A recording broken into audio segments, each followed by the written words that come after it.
Hi, Dexter. Welcome to Epka's group and my podcast, Epka's Talk at 5 o'clock. And I'm happy to have you here. Little quick intro about how we met. We met by an accident. I was carried away by your story, and it really inspired me. And I've mentioned that you're quite a celebrity on a podcast already.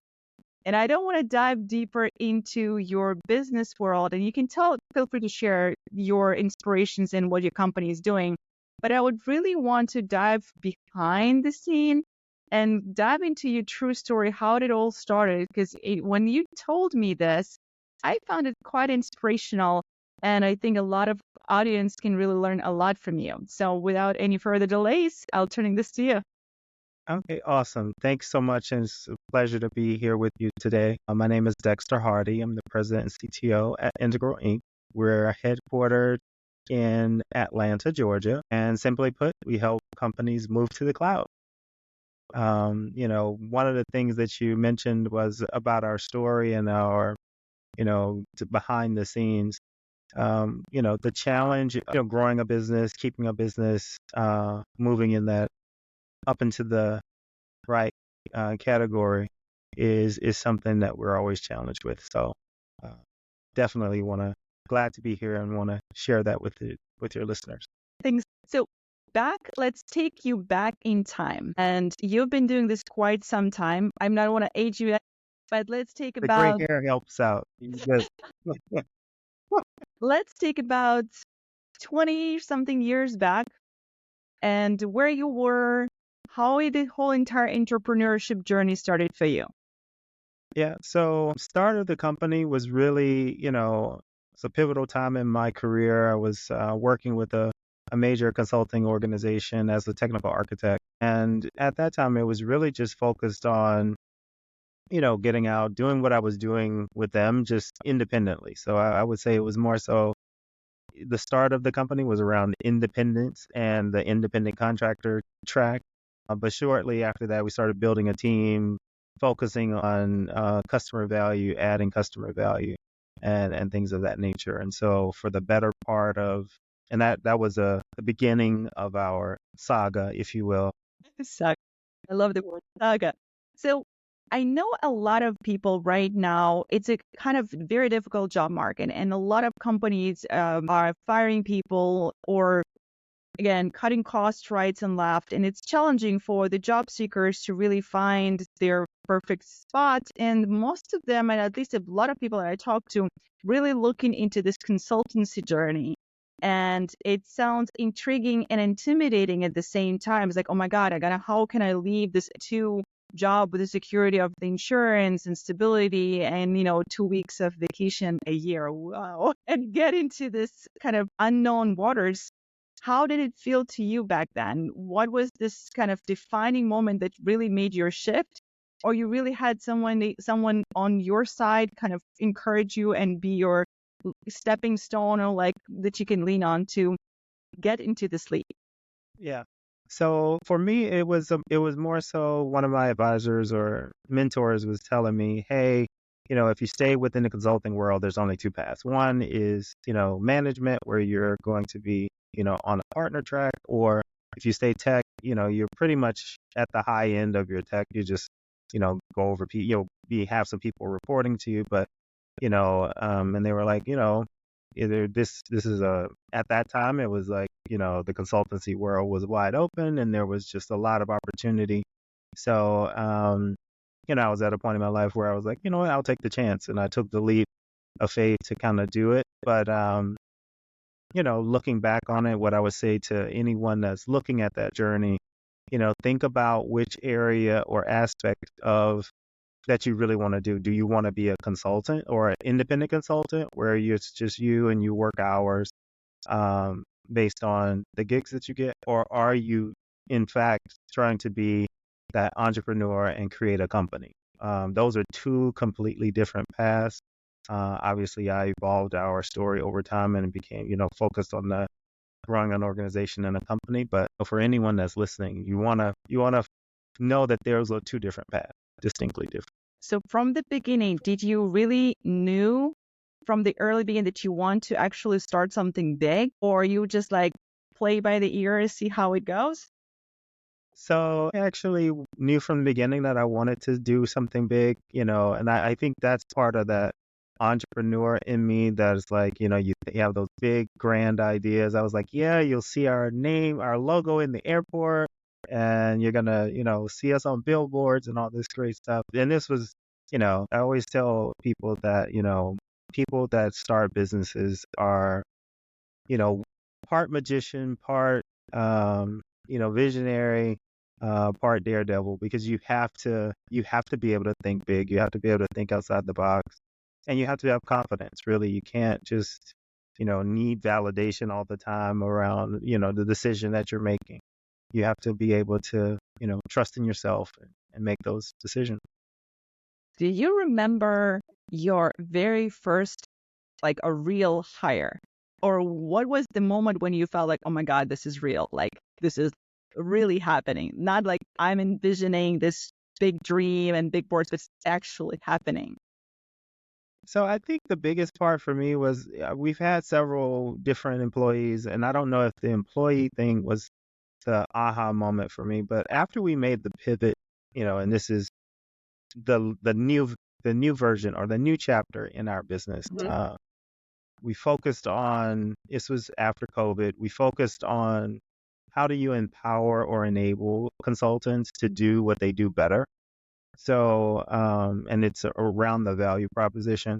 And what really was the aha moment for me there was, or what made me realize that we were on something big was we went from being a small regional consultancy, which we had been for, better part of 2 decades, to literally within 6 months, we had customers in over 40 countries. Okay. And so, the light bulb, went off completely like, oh my God, is this happening? This is really happening. So to your point, that was the shot heard around the world, or the thing that was the catalyst for, a tremendous excitement. The other pieces were just, I'm a logical thinker, so you kind of figure out the pieces. But now it's like, oh my goodness, where else can we expand? Incredible. And I remember you've mentioned that pivoting moment was actually the hardest period of your business during the COVID times. Can you tell a little bit more what you were struggling with and how did you figure it out to scale the company within that turned out to be a scaling within 6 months? Yeah.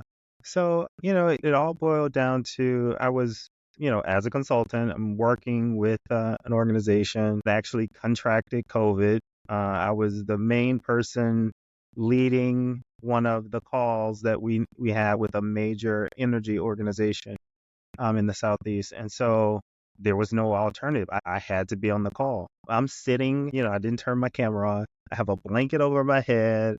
And I'm just sitting there shivering under the call. And I'm like, excuse me, saying excuse me every time I coughed or whatever in the call. And I'm like, I'm solving for the wrong problem. Like, I'm recreating the same thing over and over again with regard to there's only 24 hours in a day. To your point about having, security around 2 weeks vacation, all that stuff. I think there was no sense of that because you're always on, you're always looking at, that you have to think 2 steps ahead and think about that next thing. So that was really the time that made me kind of, realize, wait, I'm doing something wrong here. We have to think bigger than this. We have to think beyond, just that next, contract or that next client. How do you do this at scale, as an organization? And then, succession planning. How do you inspire others to come into your organization when you're a small business? Interesting. When you talk about your shift from being a two to become a consultant and then become an entrepreneur that actually scale the business, it reminds me of the old book, Rich Dad, Poor Dad from Robert Kiyosaki and these old quadrants that he was talking about.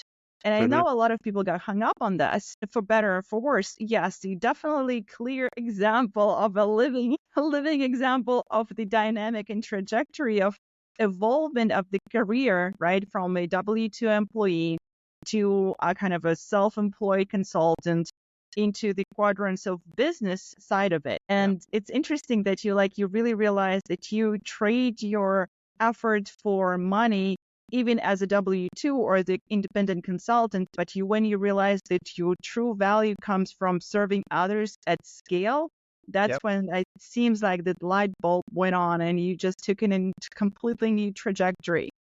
So absolutely. I can only imagine how it must have felt when within a short period of time you kind of doubled and boomed across globally. How did you handle the globalization in a post-COVID environment, growing your business across multiple countries? So COVID kind of helped with that. Everybody was remote, so Available. I yeah, needed a and conversation. everybody's available. I So wanted to talk. that was it was like easy button click, and like that was actually not the hard part. I think if it had been a different time or different era, I always call it the COVID era, which we're kind of still in, but it's like, things everyone had, you know, their mindset had shifted from like going to the office and, people were setting up offices at home because we didn't know how long it was going to be. So, and people were open to taking challenges because again, the other thing that it did was it made us focus on what really is important to us, and that's our time, that's our family, that's our community, right? And so, people were, do I really want to go out there and be in the rat race with regard to, chasing after, that next big thing from a 9 to 5, or, do I really want to be involved with an organization that has that's impacting my community, that cares about the community, that is really looking to add value, not just, revenue thing for like let's make that next number, but really, how do we build a community? How do we, support that community and then, make their lives easier? Interesting.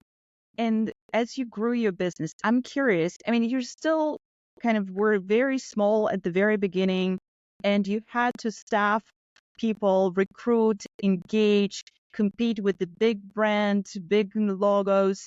How did you do that? And what was the selling pitch that you would pitch into your potential candidates you want to bring on board? How did you attract talents and candidates that help you to grow the business? Well, so my lessons learned in all of this is people buy into you as a person. If you're a small business or an entrepreneur, the first thing that people lean into is do they like you? Like literally, do you have a believable story?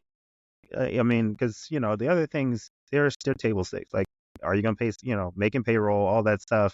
Yeah, that's great, but are you do you align with their goals, right? And so a lot of the people that we have in our organization, they understand the vision of what I'm building with the organization, and it really is exciting, right? So early on, if there was no, it was just an idea, like we can do this. This is the pivot, like get the downloads, but at this point now we have a track record of saying, yeah, we were in 44 countries in the first year. Now in the second year we're in over 100 countries. Third year we're over, you know, 150 countries. So now, it's an easier thing to kind of get customer or employees on board because we have a track record of showing proof. It's not just, I'm selling vaporware and like, hell yeah, come on over. It's just great over here. The grass is greener and there's no grass, right?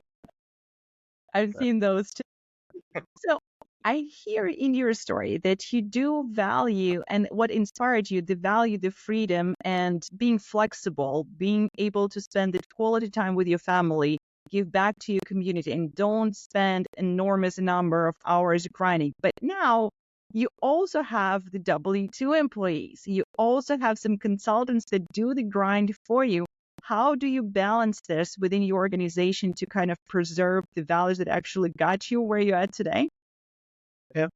So that's an interesting scenario. So everyone isn't meant to be an independent or um, entrepreneur. I always tell people the life of an entrepreneur is not for the faint of heart. Like again, that whole, what am I going to eat next week? How am I going to pay for bills? Like you have a whole different thought pattern than the average person, which I've come to find out. I just thought everybody thought that way, but everybody doesn't. And so, everyone is not meant to be or have the mindset of an entrepreneur. Second piece is, again, just leaning into the things that are important to them, making sure that you align with their values. So like, we do every Friday is a remote day. So it doesn't even matter. Like, you because of COVID, like we have office days, we have things that we're doing, you're doing your meetings, but it's really, trying to embrace some of that, flexibility, time schedule scenario that really gets people to lean into the organization. And as far as keeping them involved with it is like, again, it's kind of exciting. You see the growth. We're partnering with, some major organizations like Microsoft that really helps, our employees like, oh, wow, this is awesome. You guys, like I said, it literally, you take this idea and now it becomes this living, breathing thing that, is growing and expanding. And, it's really exciting. That's awesome. I love that you brought this actually, and thank you so much for bringing this up, that not everyone has the mindset of the entrepreneur or really understand what it really takes to take create something out of pretty much nothing. Because I feel like people right now are oversold on the idea like, I'm going to quit my job and I'm going to go follow my dream. And I've had these conversations before with people like, hey, shifting in this, like, I'm going to be on my own. I'm defending my freedom and I want to be solopreneur, entrepreneur, and whatever. That's all great. But Yeah. I wanted to emphasize that, first of all, there is some greatness in being a two-person if you work for the right company. There is Correct. some greatness and satisfaction can be as you are a solopreneur if that's what you want. And there is also some greatness to become an entrepreneur, but it comes with pros and cons. And, and this is like an endless cycle because you cannot be a W-2 person without an entrepreneur created a company for you to work there one day, Absolutely. right? You cannot be an entrepreneur and run the business if you don't have a W-2 employees. That's Yep. something completely different. So there's inner dependencies and everyone has a role. I think the key aspect is that to find the way to really lead with the purpose and relate to people and people to relate to the leadership to have this connection and dynamic so the people stay for longer and follow the path of the journey. And if someone feels like the entrepreneurship journey is for them, there's a living example that it's possible.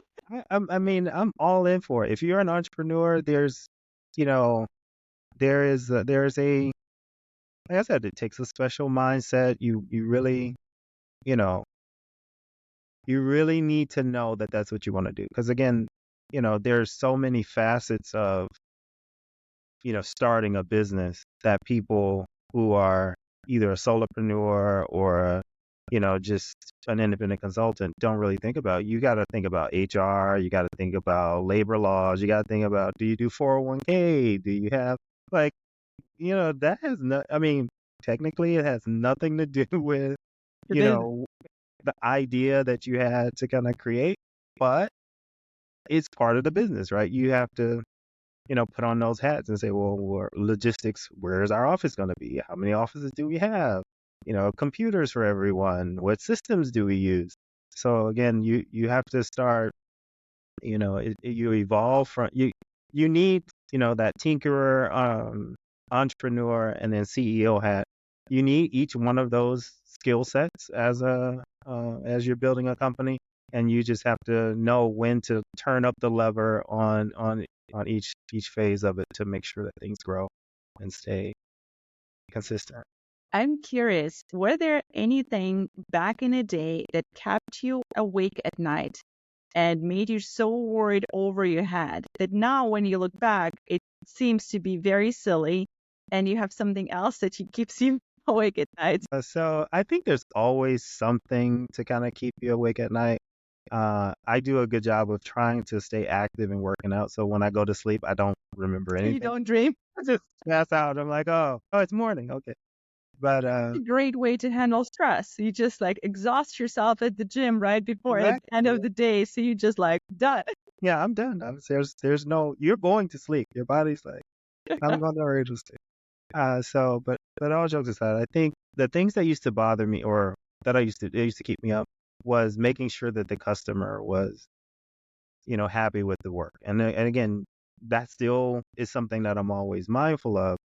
But with our new model, we can bake a lot of the, security updates and um, a lot of the software assurances into the product. So it's not like I have to physically sit there and monitor whether or not this is doing what it's supposed to do and if the customer's happy with it. Because it's a product, we can actually, customers give us feedback through one of two ways, right? They either are repeat customers or they give us the actual feedback. And, you know, a repeat customer, even if they never give you any ratings or reviews on Google, Yeah. and they're telling you we like this. So, you know, enjoy the ride. Yeah. Awesome. So you've been in this journey for 20 plus years, right? Give or take. Not aging you 22, again. 22 years. Yeah. Yeah. And how do you reward yourself for all the hard work you've done? I know it takes probably a lot part of your day just to run the operation and constantly think about future, but you got to take a break. I know you work out. You already told that. What Yeah. else do you like doing? How do you really treat yourself for all the hard work that you put together? So I think there's a great part of the work-life balance that you have to think about. Like I said, I love spending time with family. That's always relaxing for me. I mean, I love my family, so they're, good people. And so, it takes your mind away from whatever that challenge was at work. The other thing is I love to travel. So, you know, even though I do travel with work, I always try to find, like, even if I'm going for a work event, I want to make sure that I go to the park, or like last one, I was in California, went to Malibu, and I was like, oh, okay, go out to the ocean. Like, it's really, that stuff is there, but, there's a lot of sage advice around, you know, taking the time to smell the roses. So, you're in that area, you enjoy something from that area. So it doesn't even have to be something extravagant, but I would just say, yeah, that's my. Interesting. And so your kids grow up watching you building your empire. Mhm. How do you think they see it? If they would ask you for an advice, Dad, should we just choose the path of the two, or should we be a successor, or should we start something ourselves? What would you tell your kids the path to take? Or have you had this type of conversations with them? I'm always having this conversation with my kids. Yeah, I'm telling, they'll come up with, oh, I like this new tennis shoe. And I'm like, well, do you think you could design a tennis shoe? Like, what would you name your tennis shoe? And can you would your friends wear it? Like, I'm always taking their immediate community or the things that are important to them and then saying, well, there's a business application for it, right? One loves basketball. So it's like, there's so many aspects around basketball that you can, create. Um, and I always say revenue streams. It doesn't necessarily mean that you don't have a regular job. You could have, passive income from a myriad of things. And so, I look at it from that perspective. But, when we drive around Atlanta, there's several multi-story buildings, skyscrapers around, and it's like, I could work for that company. I was like, well, why not own that building? And that, and they pay you to be there, right? It's Think like, bigger. think much bigger than, and I challenge them with that. So, but I also, I'm a realist that, you know, from you have to, in order to have those ideas and understand what concepts or things that may help people, you need to have some experience, right? And so being in a regular job will give you that experience needed to kind of understand, oh, here's a gap that, could possibly fill, and I can fill it, right? If you want to be that entrepreneur. So you're probing your kids to see if you indeed pass the entrepreneurship gene into them or not. Kinda. I was like, it's a Johnny Appleseed thing. It's like, I don't know if you saw the movie Inception. I'm like planting the seed I and then didn't see it. just say, think about this, think about that. So we'll see. Interesting. I mean, it would be interesting to watch your kids grow and see how they evolve their journeys themselves and what kind of lessons they learn as they go. So now you're spread across multiple countries Mhm. and you will continuously grow your operations globally. Have you ever imagined in your wildest dreams back in the day that you'll ever be sitting here in the position that you're in, having and running and doing what you're doing today?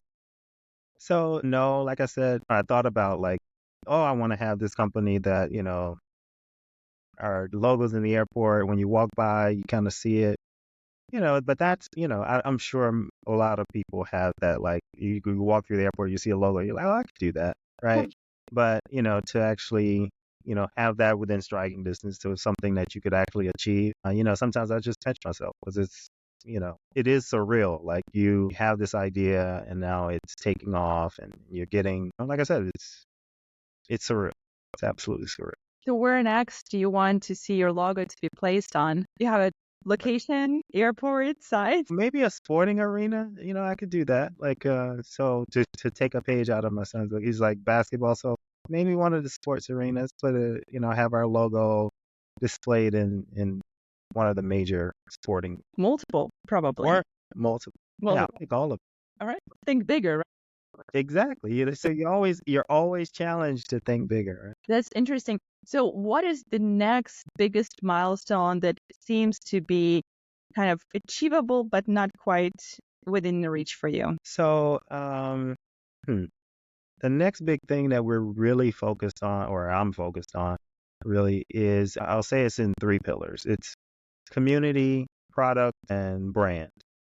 So the biggest things there is like I want to build a community that is, that has like a vision or goals around like, the IT world is really, I'll call it, people have said I have my pocket protector on half the time. So, it's like this little nerdy little thing. Like you got your computer with you, and I'm like, yeah, but I can be cool too, right? So they're trying to bring some coolness to computers and DevOps as opposed to being that. And so building that community, helping them with that work-life balance, providing resources to kind of help if you're on the entrepreneur journey or if you need training to kind of do that. So we're supporting some different areas there. Around our products, it's always refining our message, right? So I always tell people don't let perfect be the enemy of good. When you start out, your message may be very vague and you have all these buzzwords, digital transformation and blah blah Yeah.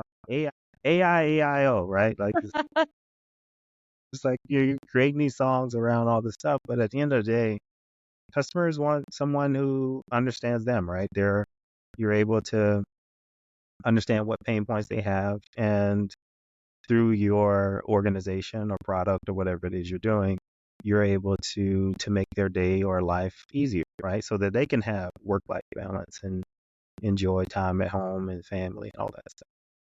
And you're the living proof of that. Someone once said that if you can achieve anything you want in life if you just help enough people to achieve what they want in life. It's all, yeah. Yeah, so if I look at it that way, when you look at it that way and you say it that way, it's all about network, right? So no one is a stranger when you're building a business. You never know what the connecting piece is for that other person, and it's not about business. It's just about getting to know good people, connecting people, and that in turn helps you as you grow your business. And hopefully the network that you meet every day will get you to your, big stadium logo advertisements one day. Maybe, and I'll take a soccer one too. They're pretty big. Good. Manchester United. Let's get them. Let's go. And as closing remarks, Dexter, what would you tell to our younger self when you were just starting out? Is there any wisdom that you want to share with your younger self or your kids that I think that would be valuable assets for them to know or you to know that will spiral your trajectory maybe faster than Yeah. it has been? Yeah. So it's a piggyback on what we were just talking about. Like I tell them always network, like always be that person that's speaking up, talking to people, understanding what's happening. Because, table stakes doing the work, that's table stakes. It's like you're in, you have to pass the test. Like there's no, there are no other options on that. But it's all that soft stuff around it. Like, do I know your birthday? Do we, what are you doing after work? Can we hang out? Like all of that other stuff about their kid, knowing about their kids, knowing about birthdays, knowing about what your favorite things are, that builds a relationship. And so building a business is about building relationships. If you know, hone that, the earlier you hone that skill, it will propel you faster because, people do business with people they like. The more people you know, obviously you have way more opportunities. So True. So never lose the sight of the person behind the transaction. absolutely. We create stuff for people. So just realize that the other side is a person and they're not just another number, but they have their own, things that they love, things that they, want to improve on, or they have their own destiny. So if we can help them, then that makes it easy. Awesome. Thank you so much, Dexter. It was my pleasure. I really enjoyed the conversation, and I hope our audience can learn a lot from our just brief 30 minutes together. And I hope not everybody's going to jump into their entrepreneurship right away and start quitting their job. We need the W-2 people. We need, yeah, we just need it. But yeah, it's been wonderful. I enjoyed this, and to anyone listening, just know that there's no wrong answer. Um, you know, you maybe stages and gates, right? You start as a B2, then you try out it, and then you go to the other one. Or you can decide that entrepreneurship is not for you, and it's okay. Okay to go back to the solopreneurship. It's okay to go back to the W-2 as long as you find something that really fulfills you in life, right? And gives Absolutely. you joy in a day-to-day life. Yeah, Awesome. that's it. Thank you.